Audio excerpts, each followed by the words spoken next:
En principio, con mucho sentido común, se empezaron a utilizar ciertas fichas hechas de arcilla que pudieran tener cierto valor para poder pagar cosas en específico.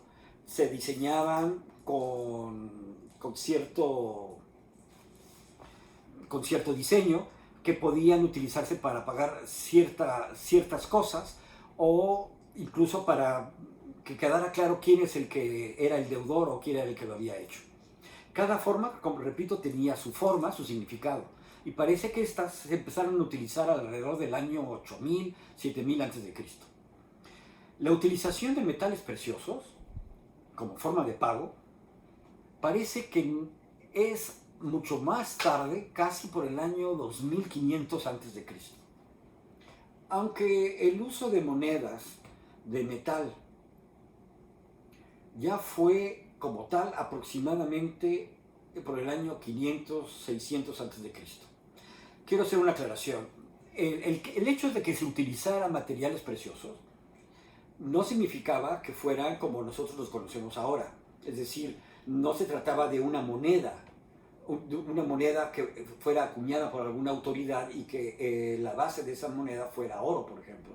Si no estamos hablando cuando se utilizaban materiales preciosos, es decir, era un pedazo de plata o un pedazo de oro o un pedazo de plomo. La acuñación de monedas, que es un paso muy importante en el sector financiero, viene muchísimo después.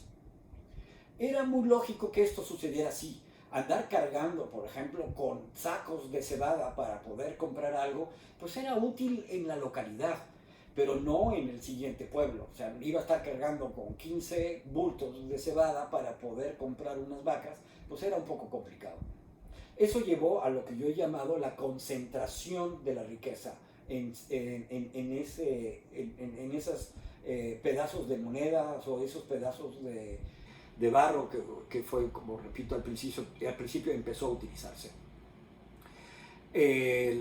Hay en esa creatividad, repito, una bola de barro en la cual se utilizaba para comerciar de manera mucho más lejana, es decir, de una isla a otra. En esa bola, se incrustaban ciertos tokens que eran exactamente el número de las lanzas, voy a poner como ejemplo, que yo quería comprar. Esto funcionaba como factura. Se ponían en ese barro las 14 pedazos de tokens que significaban las 14 lanzas y se sellaba esa bola. Cuando llegaba con el comprador junto con el transportista la rompían y verificaban que eso fue exactamente lo que se embarcó. Esa bola de arcilla constataba que el transporte no se había perdido y que el fabricante había entregado lo que se le había solicitado. Ya era un gran avance, no solo en el tema comercial, sino también contable, como podrán imaginarse. Como decíamos, la cebada fue utilizada también como moneda de cambio para adquirir bienes específicamente en el comercio.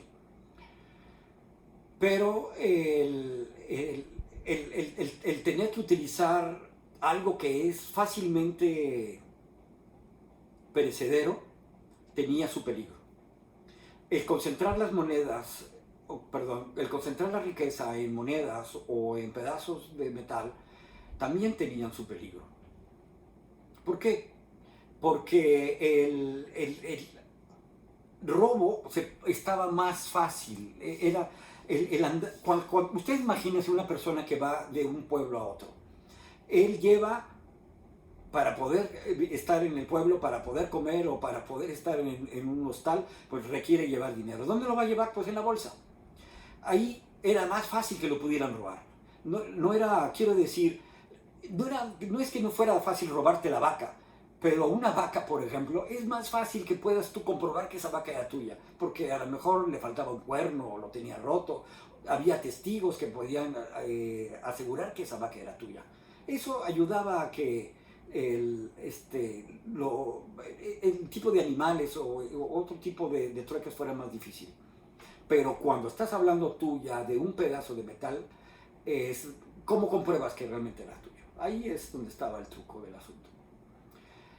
Los pesos y medidas eran obviamente lo más importante para los egipcios y para los mesopotámicos. Y eso fue precisamente los primeros pasos que se dieron para la estandarización de un comercio, las primeras economías de trueque sofisticadas. Como decíamos, pues Mesopotamia adoptó un estándar, en este caso el de plata, para muchos temas de multas y para el tema de la operación. Y eso fue transminando en el tema comercial para poder operar. En excavaciones se han encontrado unas espirales de plata que tenían muchas ruedas, muchas vueltas, y que se descubrió posteriormente que esas eran literalmente monedas comprimidas. Es decir, cuando yo quería comprar algo que valía cierta cantidad de plata, bastaba con que yo cortara un pedazo de esa espiral. Es, repito, esa riqueza comprimida muy convenientemente llevada. Cuando empezó el tema de la cebada o la plata utilizarse como ya una moneda de cambio mucho más estandarizada, empezaron a aparecer los intermediarios. Empezó a haber acopiadores, en este caso acopiadores, por ejemplo, de cebada. Ellos recogían la cebada a cambio de plata probablemente, y ellos a su vez rentaban o vendían la misma cebada. Eso le daba valor a las cosas. La preocupación en las primeras civilizaciones fue cómo conservar la riqueza. Y se dieron cuenta que quizás los templos, dado a que estaban construidos sólidamente y estaban protegidos, podrían ser un gran refugio, un refugio mucho más seguro. Era un lugar religioso y a su vez, repito, vigilado. Por lo tanto, ese carácter sagrado probablemente disuadía a los ladrones. En Egipto y Mesopotamia el oro se depositaba en los templos para su custodia, pero ahí yacía, literalmente ocioso. Tampoco era bueno para la economía local. Era necesario que el dinero se moviera. Si el dinero solo se conservaba guardado, pues no crecía y tampoco hacía que el lugar aprovechara económicamente ese flujo de dinero. Es probable que incluso hasta los mismos gobiernos necesitaran ese flujo de dinero. Hay ya registros en Babilonia donde se puede constatar que los sacerdotes del templo prestaban dinero. No está claro si prestaban el dinero propio o era el dinero que depositaban, pero sí que cobraban intereses y que se llevaba ya un registro muy específico de lo que ahí había. Como pueden ustedes darse cuenta, con estos cambios y evoluciones de protección del dinero, del resguardo, incluso de cobrar intereses, ha empezado a ponerse los cimientos de les va a parecer muy familiar, que es el nacimiento de la banca. Pues muchas gracias, y este es el capítulo 3, como había comentado al principio, y los espero para el próximo.